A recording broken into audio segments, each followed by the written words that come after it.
Hi, everyone. It's Brian, your handy dandy realtor from here in the city of Windsor. I wanted to shoot a long form video here. I have about 11 minutes, 12 minutes or so to do this video, so it's not going to be super long. But there's going to be portions of this video over time as well, too. So one of the things that is starting to benefit in my business is because it's crazy busy, because we're helping so many families, that after taxes, money is starting to pile up in the business. It's part of the benefit of owning a business. I'm finally breaking free. I've got things paid off, and I'm now piling up a little bit of money in the corner. Not a whole lot. I've been a realtor for 11 years now, and everything's pretty much all paid off. The house is paid off. I do owe some money on the pickup truck, but the 2 cars out there are paid off. We pay cash for our vacations. Those are paid off. All that stuff is all good. So I am benefiting from your phone calls. So thank you very much for that. Also benefiting from the team that I've built and the focus on helping our senior citizens. I just had a client drop off a check here right now, by the way. And that's allowing me to be able to close some of the other business units because I just don't need them any longer. And I can start kind of retiring, if you will, not really slowing down very much, but just doing things in a different way, creating revenue in a different way. So, and I'll always create revenue. It's just how I'm programmed. It's just what it is. Up until probably my deathbed, I will be creating revenue. So at the end of the day, though, the money that's piling up in the corner has to go to work. So what I've been wrestling with is the concept of what's the best way to get that money to go to work. So I've developed a very simple pattern, taking 10. So I've got 100. Let's assume there's $100,000. Just assume it. And it doesn't matter whether it's $10,000 or $100,000 or $1 million. Anybody can do this. Let's just keep it simple. I'm using $100,000 as the example. So if I go in and I buy 10 Dow stocks, or not all of them are Dow stocks, Prologis isn't a Dow stock, and Symbionic is not a Dow stock, but Prologis is warehouses. As the United States is onshoring so much, warehouses will be doing very well. And Symbionic is a robot company. They don't make humanoid robots. They make systems that work like Amazon warehouses and things like that. And they have a $30 billion backlog of orders. All the rest, Goldman Sachs, JP Morgan, Home Depot, Prologis, Microsoft, IBM, Symbionic, 3M, Boeing, and Caterpillar. Now, Boeing will eventually come back. They will. But might be a while yet. But Caterpillar, of course, is just having its day in the sun this year. It's building out all of the AI data centers. It's what Caterpillar does. It's just crazy. So anyways, you buy the 10 stocks, but you use a system that I'm going to show you.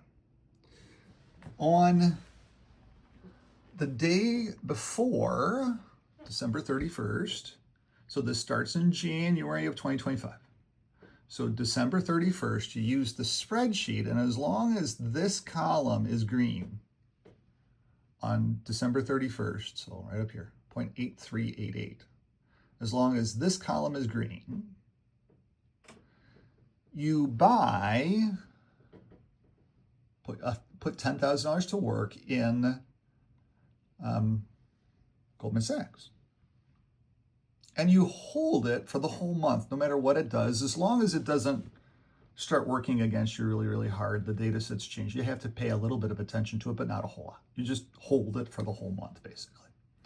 So $579.31, you're owning it for the whole month. And by the time you get down to the end of the month, it's $640.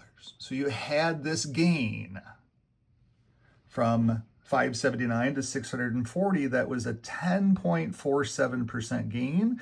Your $10,000 is now suddenly $11,047, and you've done nothing other than buying Goldman Sachs as it was green. Now, when you think about and you look at, if you go across December 31st and you go across all of the other stocks on the sheet, and I'm going to just do this quickly right now. If I just go across, here's JP Morgan. Is it green? Yes, JP Morgan is bought at the beginning of the month. Here is Home Depot. Is Home Depot green? Yes, so Home Depot gets bought at the beginning of the month. Here is Prologis. Prologis is green, so it gets bought at the beginning of the month. Here's Microsoft. Microsoft is not green, it's red. So it does not get bought in the middle of the month. It doesn't get bought. And Microsoft actually went down for the month. So Goldman Sachs was up, JP Morgan was up, Home Depot was up, Prologis was up, Microsoft was down for the month. Here's IBM. Does it get bought? Oop, that's not colored. 8347. Yes, IBM gets bought. And it was up 15.43% for the month. Symbionic. Was it green? On December 31st, let's see where we're at. December 31st, it was kind of in a pattern of no. Okay? So Symbionic did not get bought. It's done really well all year, but it did not get bought. Then December, or this is 3M. 3M is green, it gets bought. Bank of America, or not Bank of America, Boeing is green, it gets bought. Caterpillar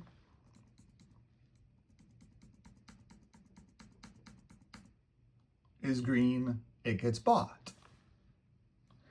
So of those stocks, Symbionic needs to be crossed off the list here, but of those stocks, you had 1, 2, 3, 4 that were no's. Okay? So you only had $60,000 working. So you only had $60,000 working. And 85, 75, 65, $6,100.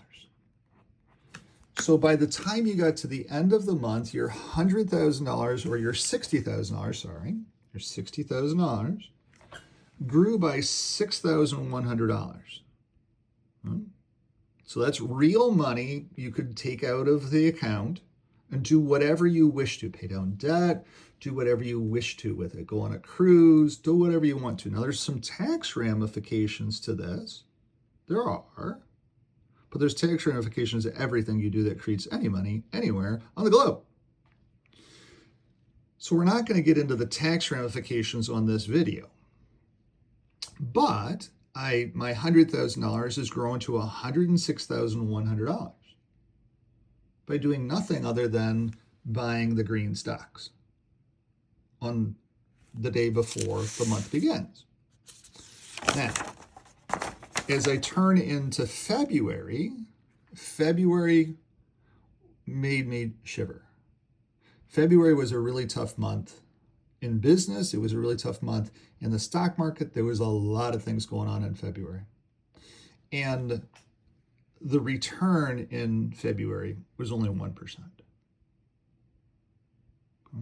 And not everything, there was a lot of money on the sidelines. You only had $80,000 invested at the beginning of the month in February.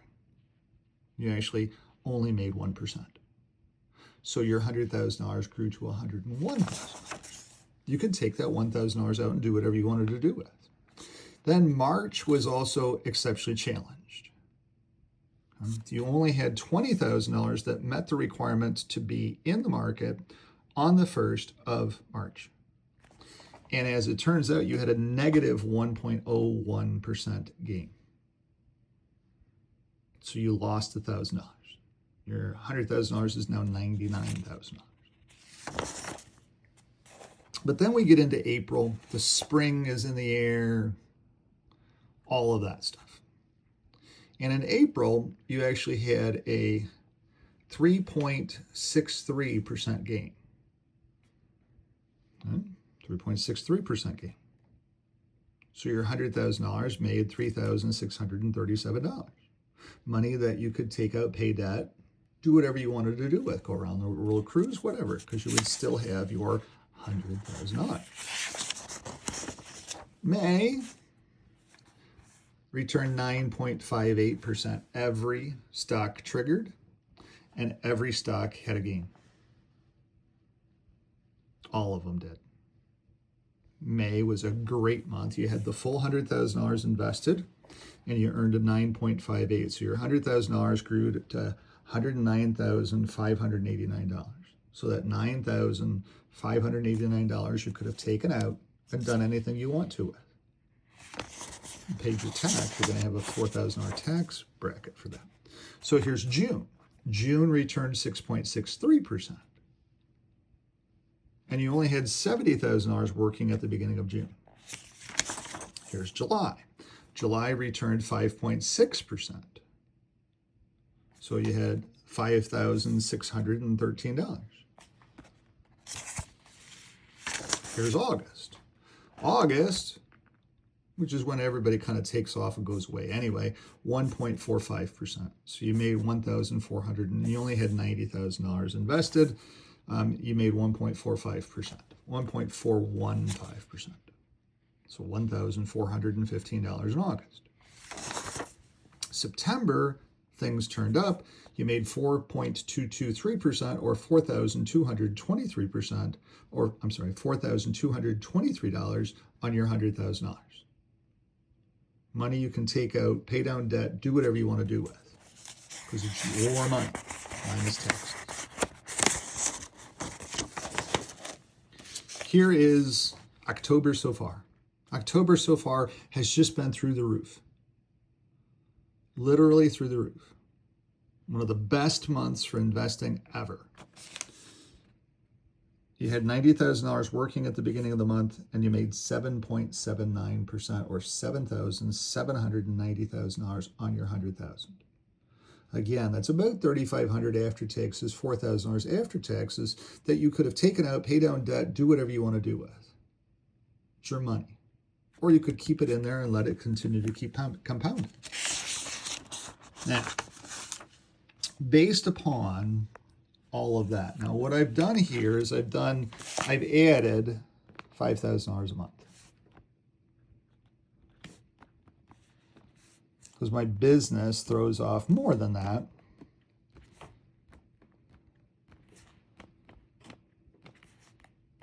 I mean, just this month alone, my billables on the estates business were over $7,600 a month. So my business throws off more than $5,000. And I'm selling more houses every single year. Okay? But I'm just keeping it simple. I'm only taking $5,000 out of the business and I'm moving it over into my me account kind of thing, or into this investment account. So I started the year with $100,000 and I'm using the same returns to know where I would be at by this time in October. If I used simply this one simple process of where's it at the day before, the beginning of the month, am I owning it or aren't I owning it? Okay? Very simple process. And so you can see in the first month, I'd have 100,000 plus that 8518 plus the 5,000. I would be at 113,518 at the end of January. The beginning of January, 100,000. End of January, 113. End of February, 119. End of March, 123. End of April, 132. End of May, 150. End of June, 165. End of July, 179. End of August, 187. End of September, 200. End of October, or this far in October, on October 29th, pretty much the end of October, $221,000. So my $100,000 with this one simple thing on Dow stocks, great stocks that have been around for a long time, never going anywhere, I've got to double. Now I'm going to have to pay tax on these gains, don't get me wrong. But I've got plenty of money in the account to be able to pay whatever tax I have to pay too, don't I? And I could have taken any of this money out anywhere along the way to do whatever I wanted to do with because it's my money. Now the only thing, if this month I take $10,000 out this month, I do have about a $5,000 tax liability because it's short-term capital gains and they're taxed at a big percentage here in Canada. So that's the only factor that you have to be thinking about, is the concept this money is not all mine. The government's going to get a big chunk of it. I'm just happy to be really, really darn smart. Now, I'm not really trading a whole lot because some stocks may stay with me because at the end of the next month, it might still be green and say, oh, gee, I can, like Caterpillar has been green the whole year. So there was technically no real capital gains or short-term capital gains on my Caterpillar quote unquote trade. And Caterpillar, when you think about it,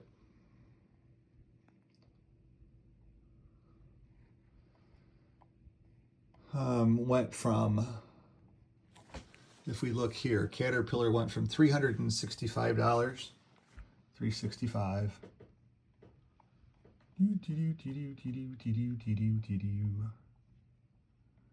and it's $588 today. $220.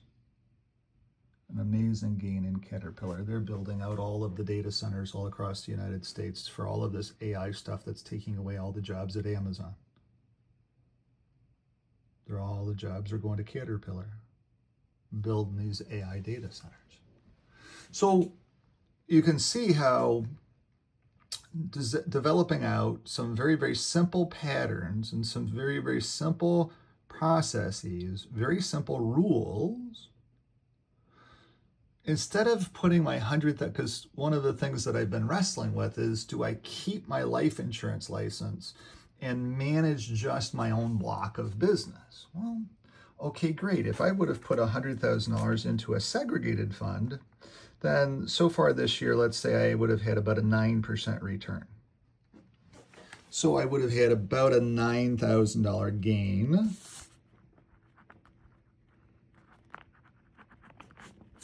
By just fixing it and forgetting it.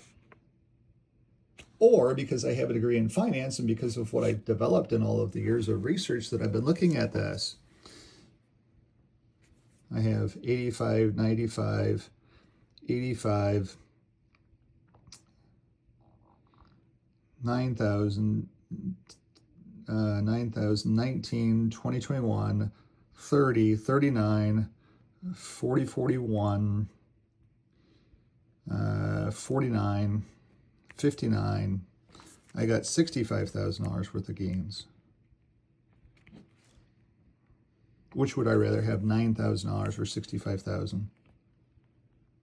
I'd rather have the $65,000. So based upon what I know, does it make any sense for me to keep my life insurance license and put the money into segregated funds? No, because of what I know. What my education is, the value of my education. And so that's what's going to be going on in my household as we go into the new year. That's part of the other reason that when I looked at all of my other business units, the Hot Wheels business, it's amazing when you think about it that I took a concept of taking early Hot Wheels cars and grading them based upon the wear that they have, and then pricing them in the market based upon that wear compared to mint pricing. It's amazing that I've built it up into an $80,000 per year business. It truly is.